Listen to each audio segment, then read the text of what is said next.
Okay, everybody ready? Belum lagi?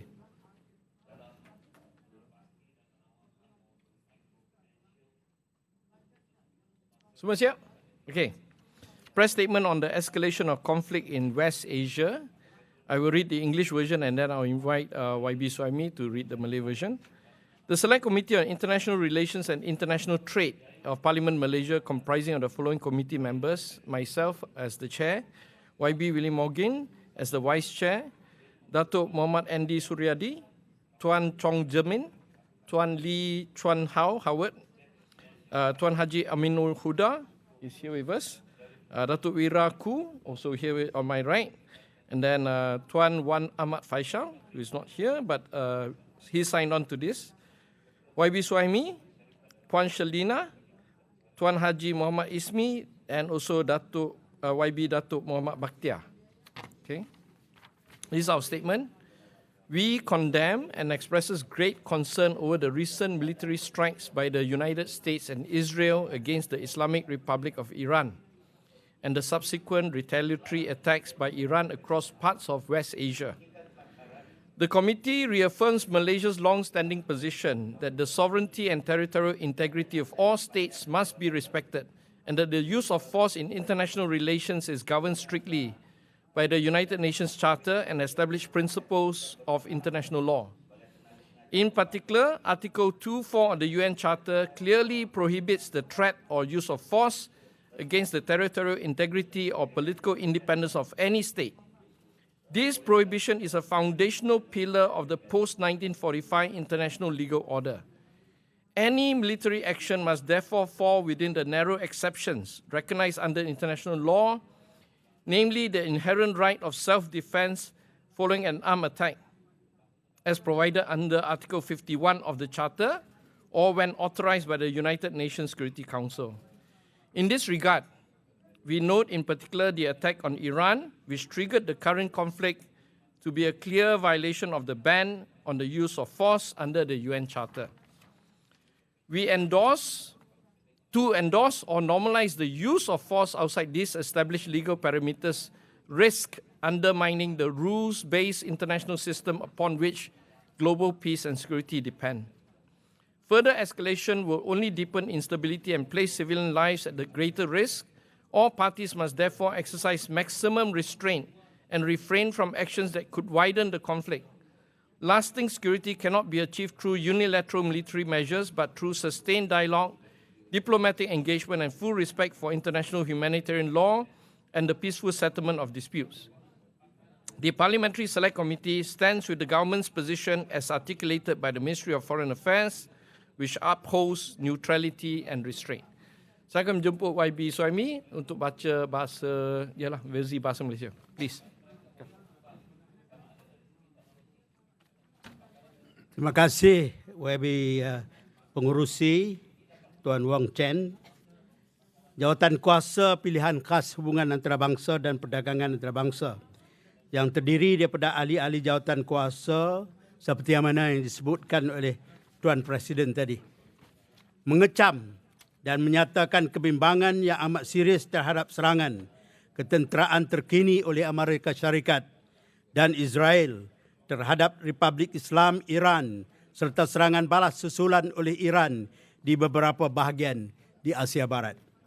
Jawatan kuasa ini menegaskan semula pendirian Malaysia yang telah lama dipegang bahawa kedaulatan dan integriti wilayah semua negara mesti dihormati, dan bahawa penggunaan kekerasan dalam hubungan antarabangsa tertakluk secara tegas kepada piagam Pertubuhan Bangsa-Bangsa Bersatu dan prinsip-prinsip undang-undang antarabangsa yang telah ditetapkan. Secara khususnya, perkara 2.4 piagam PBB dengan jelas melarang ancaman atau penggunaan kekerasan terhadap integriti wilayah ataupun kebebasan politik mana-mana negara.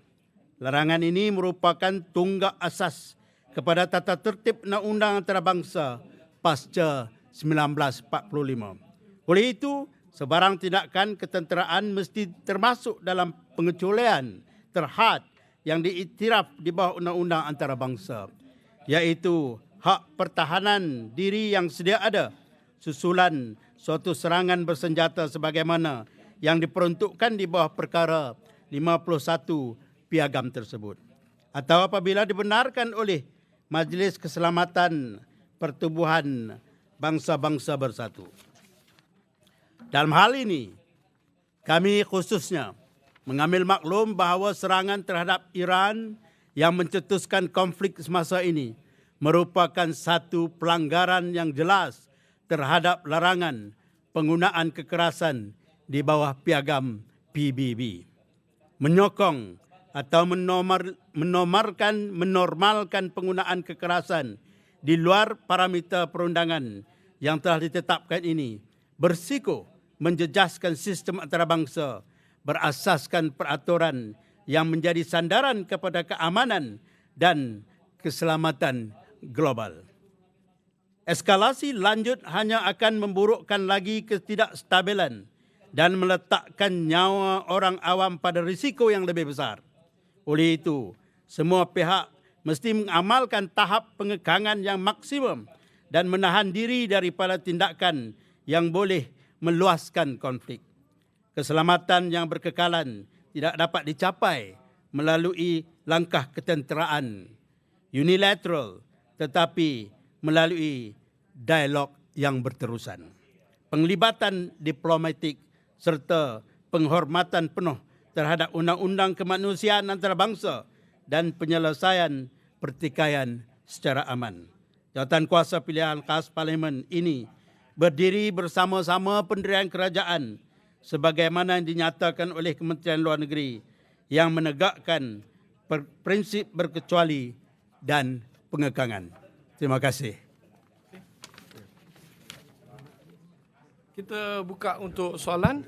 Tapi sebelum tu saya akan minta siapa-siapa ahli parlimen sini nak bagi pandangan lebih. Howard, come.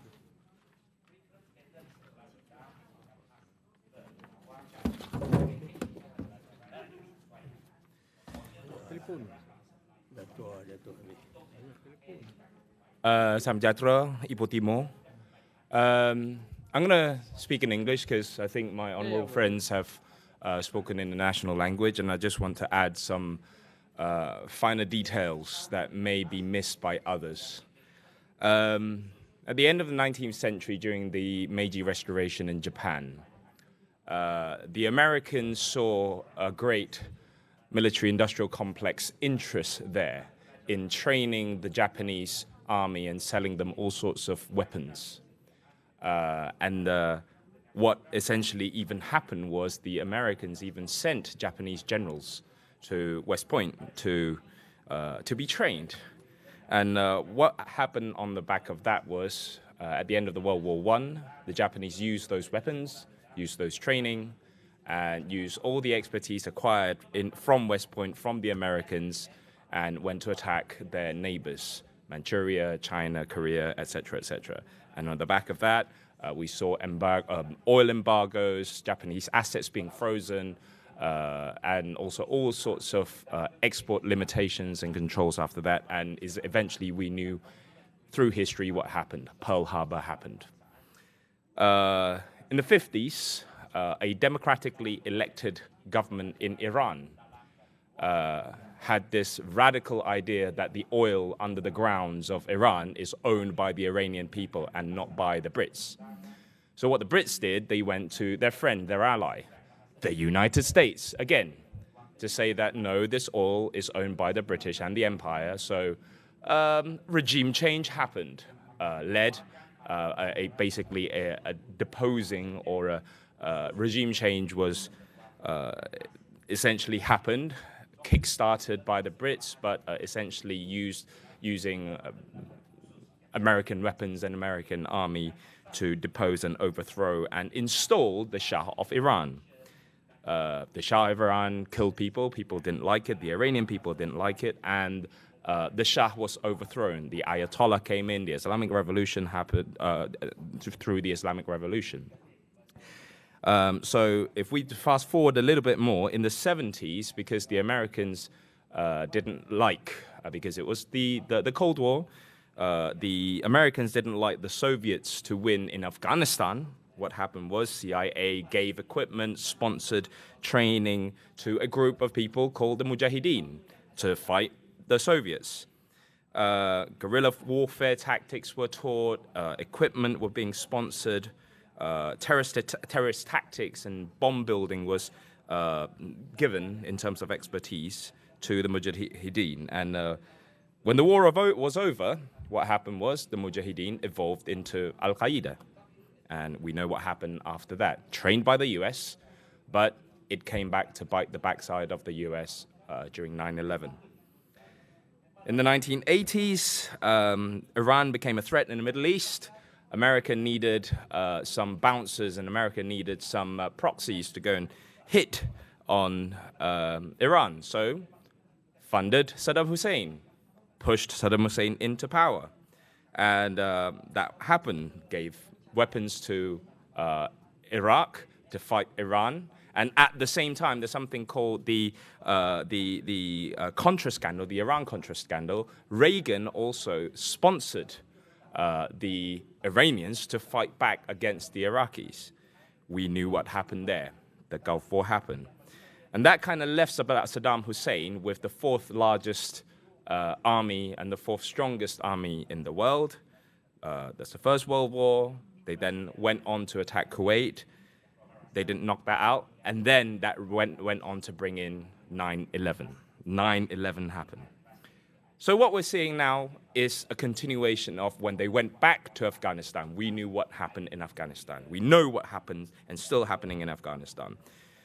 Then Iraq happened. And now Iran is happening again. Regime change never solves any problems, but it causes more problems. This is what history tells us. Now, what is happening now, this regime change that is being essentially forced, regime change by force and by military action by the US and by Israel, will never happen. And picture this. If a peer power to the US right now goes about and say that a regime change is needed in any other country, I would even posit the notion of a regime change in US. We're not saying that, but if that was being said out there, wouldn't that be absolute outcry? The forums would happen, the sanctions would happen. There'll be all sorts of discussions in the UN to shut down that discussion. Why the double standard? So what I'm saying here in closing is the fact that regime change never, ever, ever has a good outcome, and it will always come back to bite as a country that is not an ally, but actually a fellow nation of the United Nations with the US, and in fact any other country. Regime change is never the way, and we must say everything, do everything, and do anything and everything in our power to stop this madness that is happening in Iran and, in fact, any other regime change plans moving forward. That's it. Okay. Yeah, the views of YB Howard is his own. It doesn't really reflect the committee. But I would like the other committee members to add in. Minoda, YB? Okay. Well said. Yeah? Well said. Okay. Any questions? Because one last point I do need to point out. A lot of Malaysians are stranded in Dubai and Qatar and all the international airports. So we will urge the government to quickly do as much as possible, contact them. And those who are stranded there, please contact the embassies and the high commissions, and then we'll see what we can do in the next 24-hour cycle. Yeah? But stay safe, everybody. Questions? Open to reporters? Thank you.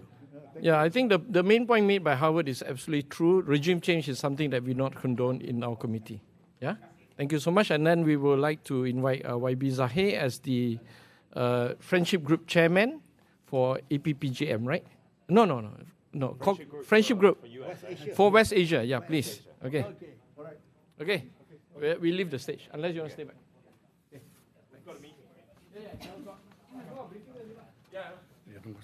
Ya. Ada.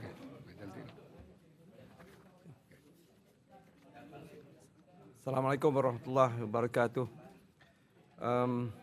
Saya mewakili Friendship Group untuk Asia Barat, West Asia Friendship Group Parlimen Malaysia. Friendship Group West Asia merangkumi 15 negara di Asia Barat, dan dengan ini saya dengan timbalan pengurusi West Asia Friendship Group dan ada 3 orang ahli lain yang telah bersetuju dengan kenyataan ini, dan kita ingin menyatakan pendirian kita. Kita akan edar kenyataan media ini kemudian.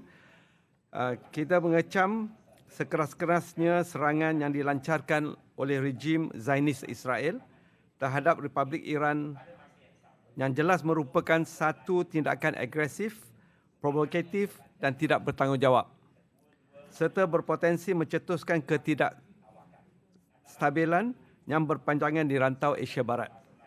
Tindakan ini merupakan satu pencabulan terhadap kedaulatan sesebuah negara berdaulat dan bercanggah dengan prinsip undang-undang antarabangsa termasuk piagam pertubuhan bangsa-bangsa bersatu. Penggunaan kekerasan secara sengaja dalam keadaan ini hanya memperlihatkan pengabaian terhadap norma antarabangsa serta hakikat asas keterbitan global yang dibina melalui undang-undang dan diplomasi. Serangan ini berlaku ketika usaha diplomasi dan kerangka rundingan masih wujud. Justru tindakan ketenteraan sedemikian bukanlah sahaja menutup ruang dialog, malah meningkatkan risiko tindak balas yang tidak dapat dijangka. Seterusnya menyebabkan ketegangan dan konflik di rantau ini semakin memuncak. Dalam hal ini, kegagalan pihak-pihak berkepentingan termasuk sekutu utama Israel untuk mempertahankan komitmen terhadap perjanjian dan proses diplomatik sedia ada wajar dipersoalkan. Sikap ini bukan sahaja membiarkan ketegangan terus memuncak, malah melemahkan kepercayaan terhadap usaha keamanan antarabangsa. Malaysia konsisten dengan pendirian bahawa konflik serantau tidak boleh diselesaikan melalui kekerasan atau paksaan ketenteraan. Semua pihak perlu menunjukkan tahap pengekangan yang tinggi serta mengelakkan sebarang tindakan yang boleh mencetuskan konflik yang lebih besar. Malaysia akan terus berpegang teguh kepada prinsip keadilan, keamanan dan penghormatan terhadap kedaulatan negara serta menyokong perlindungan orang awam dan penyelesaian konflik secara aman demi kestabilan serantau dan kesejahteraan sejagat. Dan ini anggota Friendship Group, West Asia Friendship Group Parlimen Malaysia, dianggoti oleh saya sendiri, Zahir, Hassan, Ahli Parlimen Wangsa Maju yang pengurusi kepada West Asia Friendship Group. Yang berhormat Tuan Haji Aminul Huda Hassan di sebelah kanan saya, Ahli Parlimen Sri Gading yang juga naib pengurusi West Asia Friendship Group Parlimen Malaysia, dan anggota-anggota lain adalah Yang berhormat Datuk Jalaluddin Alias, Ahli Parlimen Jelebu, Yang berhormat Datuk Seri Doris Sofia Anak Bordi, Ahli Parlimen Sri Aman, Yang berhormat Tuan Syafizan Kepli, Ahli Parlimen Batang Lupar, dan Yang berhormat Dr. Nik Muhammad Zawawi Haji Saleh, Ahli Parlimen Pasir Putih. Terima kasih. Kalau soalan, kalau tak ada, terima kasih banyak.